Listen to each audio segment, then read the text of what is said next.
Assalamualaikum warahmatullahi wabarakatuh. Salam, Om Swastiastu, Namo Buddhaya, salam kebajikan bagi kita semua. Pertama-tama, izinkan saya untuk memperkenalkan diri. Nama saya Fadli Kahdu Amri dan rekan sebelah saya Pina Mutiarista. Kami dari kelompok 3 Kerajaan Mataram Kuno ingin mempresentasikan materi-materi yang telah kami sampaikan dan beberapa museum-museum ini yang telah kami buat. Selamat menyaksikan.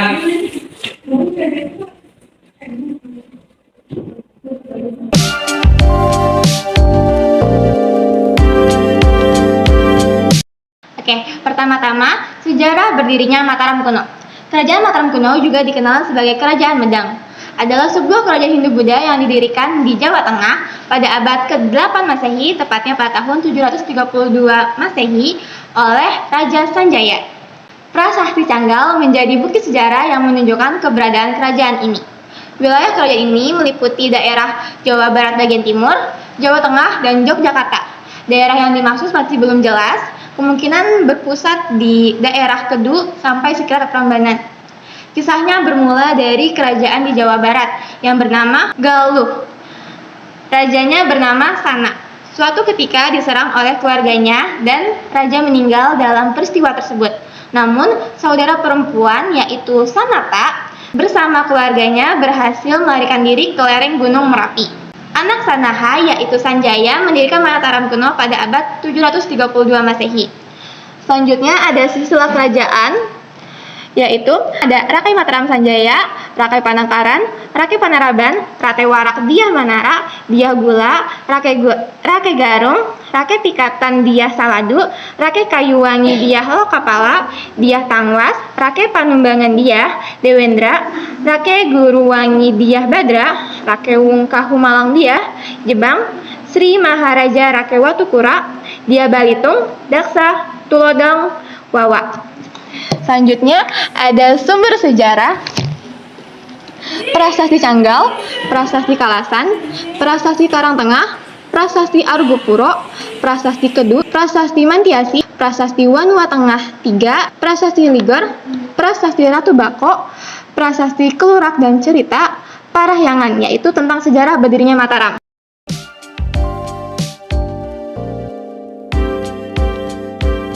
Selanjutnya ada dinasti penguasa kerajaan Mataram kuno yaitu ada 3, dinasti Sanjaya, dinasti Shailendra, dan dinasti Isyana. Yang pertama ada dinasti Sanjaya. Kerajaan Mataram kuno pertama kali didirikan oleh Raja Sanjaya. Ia dikenal sebagai raja yang bijaksana, cakap, dan taat dalam beribadah. Dalam masa kepemimpinannya, mampu melakukan perluasan wilayah dan menjadi pusat pembelajaran agama Hindu. Peninggalan dinasti ini salah satunya adalah Candi Prambanan. Yang kedua ada dinasti Shailendra. Dinasti ini terkenal akan masa keemasannya.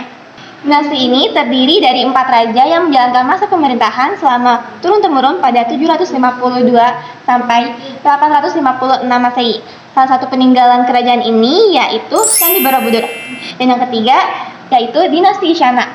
Pada tahun 929 Masehi, ibu kota kerajaan Mataram kuno dipindahkan dari Jawa Tengah ke Jawa Timur oleh Empu Sindok. Dan diperkirakan ibu kota tersebut terletak di antara Gunung Semeru dan Gunung Wilis. Selain itu juga, nama kerajaan Mataram kuno ini berubah menjadi Kerajaan Medang, dan Empu Sindoklah yang menjadi raja pertama di Kerajaan Medang ini.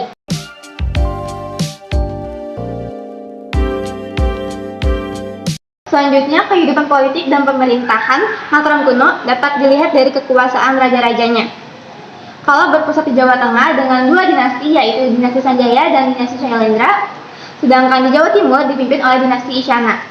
Dinasti Sanjaya adalah raja-raja yang berasal dari keturunan Sanjaya yang menganut agama Hindu, sedangkan dinasti Shailendra merupakan raja-raja yang berasal dari keturunan non-India.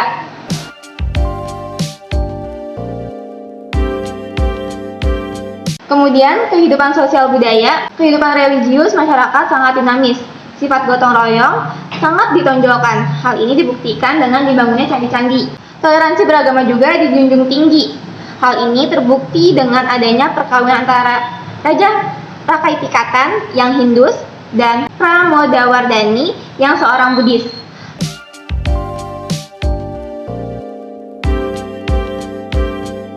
Kemudian, kehidupan ekonomi bersumber pada usaha pertanian, terutama budidaya padi. Di samping itu juga mengembangkan kehidupan maritim, yaitu dengan memanfaatkan aliran Bengawan Solo.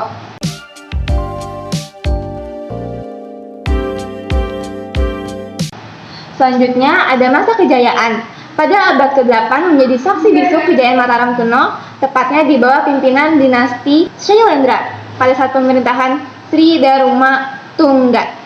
Hal ini terbukti dengan meluasnya wilayah Mataram kuno hingga semenanjung Himalaya. Di bawah kepemimpinan Raja Katipikatan dari dinasti Sanjaya, Mataram kuno memasuki era baru. Pernikahannya dengan Pramowardhani dari dinasti Syailendra yang beragama Buddha menandai persatuan dua dinasti besar dan membawa stabilitas politik. Persatuan ini memicu lonjakan pembangunan di Mataram kuno. Candi-candi megah seperti Borobudur, Mendut, dan Pawon didirikan sebagai simbol kejayaan dan bukti kemajuan seni arsitektur dan budaya. Nah, di sini ada candi-candi yang dari Mataram kuno juga, yaitu ada Candi Sari, Candi Kalasan, Candi Mendut, dan Candi Pawon.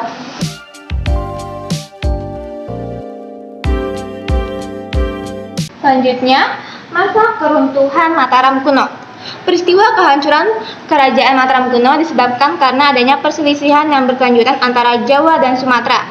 Perselisihan tersebut diakibatkan adanya dendam oleh Raja Kerajaan Sriwijaya, Balaputradewa kepada Rakai Pikatan, Raja Kerajaan Mataram kuno. Perselisihan antara kedua raja tersebut terus berlanjut bahkan sampai dinasti Isyana berkuasa.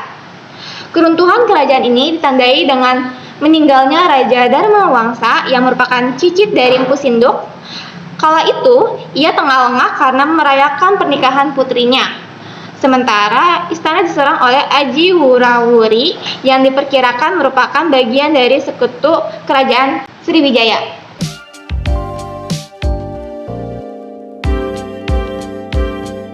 Selanjutnya ada perpindahan pusat pemerintahan ke Jawa Timur. Pada awal abad ke-10, pusat pemerintahan kerajaan Mataram kuno dipindahkan dari Jawa Tengah ke Watugaluh, Jawa Timur oleh Empu Sindok. Pemindahan itu disebabkan adanya ancaman serangan dari Sriwijaya. Wilayah Mataram sering ditimpa bencana alam, terutama letusan gunung berapi dan terjadinya wabah penyakit. Mereka memilih daerah Brantas sebagai lokasi baru karena memiliki sumber daya alam yang melimpah dan strategis untuk perdagangan. Empu Sindok mendirikan ibu kota baru di Watugaluh, Jombang. Dan di sini ada gambar Empu Sindok. Selanjutnya di sini ada gambar Raja Sanjaya.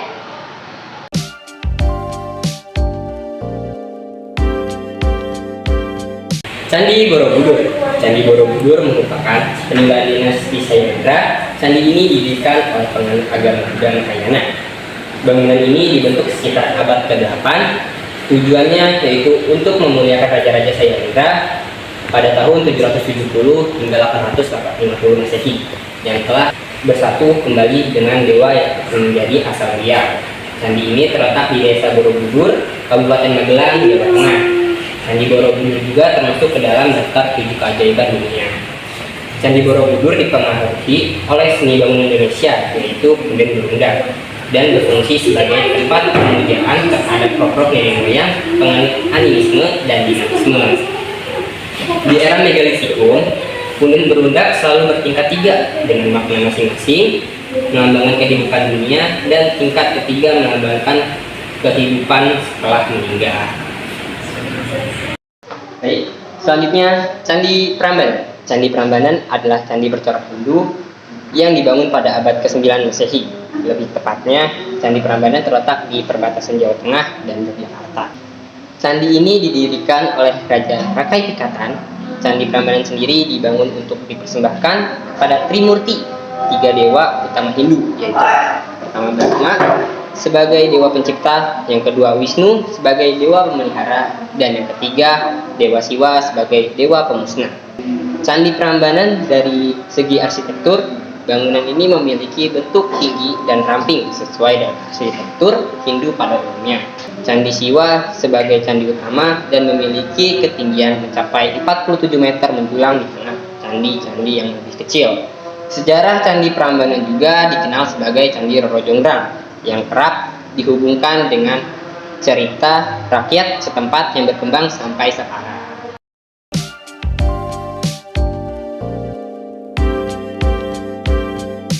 Oke, di sini ada prasasti Canggal. Prasasti Canggal adalah prasasti dalam bentuk candra sengkala berangkat tahun 654 Saka atau 732 Masehi yang ditemukan di halaman Candi Gunung Wukir, Magelang, Jawa Tengah. Prasasti ini sebagai pernyataan diri Raja Sanjaya sebagai seorang penguasa dari kerajaan Mataram Kuno.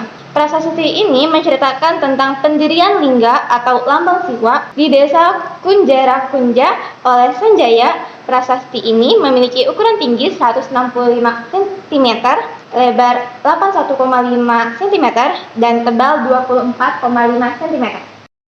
Selanjutnya ada prasasti Sojomerto. Prasasti Sojomerto merupakan batu bertulis peninggalan bangsa Syailendra yang ditemukan di desa Sojomerto, Kabupaten Batang, Jawa Tengah. Prasasti ini beraksara Kawi dan berbahasa Melayu kuno.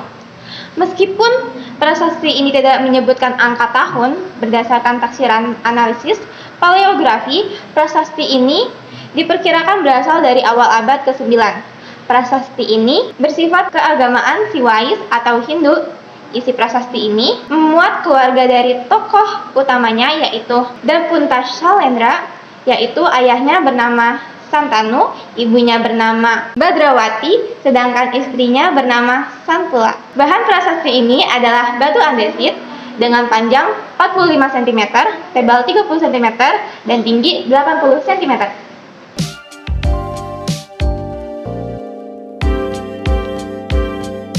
Selanjutnya kita ke kitab Ramayana.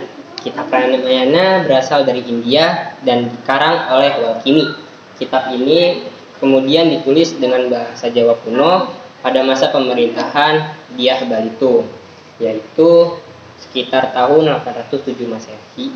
Kitab ini menceritakan kisah kepahlawanan Salama, raja terkenal dari India yang memerintah di kerajaan Kosala di sebelah utara Sungai Gangga dengan ibu kota di Anoda. Kitab Ramayana dibagi atas 7 septakanda yang terdiri dari 24.000 sloka layang. Baik, selanjutnya kita ke kitab Mahabharata. Kitab Mahabharata adalah salah satu karya besar dari India yang dianggap suci dan paling istimewa bagi pemeluk agama Hindu. Isinya menceritakan tentang perang antara Pandawa dan Kurawa dalam memperebutkan tahta Hastinapura. Kitab ini juga disusun oleh Vyasa Krishna Dwipayana di India pada sekitar 400 sebelum Masehi. Kitab ini diubah dari karya India dan ditulis oleh Empu Vyasa dengan menggunakan bahasa Jawa kuno. Kitab ini juga diakui sebagai salah satu wiracarita terpanjang di dunia yang memiliki lebih dari 100.000 sloka dengan sekitar 1,8 juta kata. Dan yang terakhir yaitu Kitab Sanghyang Kamahayanikan adalah sebuah karya sastra dalam bentuk prosa. Kitab ini disusun oleh Empu Sinduk yang bertahta di Jawa Timur mulai dari tahun 929 sampai tahun 947 Masehi. Kitab ini seluruhnya berisi 129 ayat. Kitab ini isinya mengenai pelajaran agama Buddha Mahayana. Sanghyang Kamahayanikan juga menyebutkan bahwa pokok ajaran Buddha adalah kebenaran yang digambarkan seperti lingkaran atau roda, yaitu disebut dengan Dharma Cakra, yaitu roda kebenaran dari sebab akibat. Sebab yang satu akan muncul dari akibat yang lain. Gambaran tersebut sangat erat dengan wujud dasar Candi Borobudur. Sekian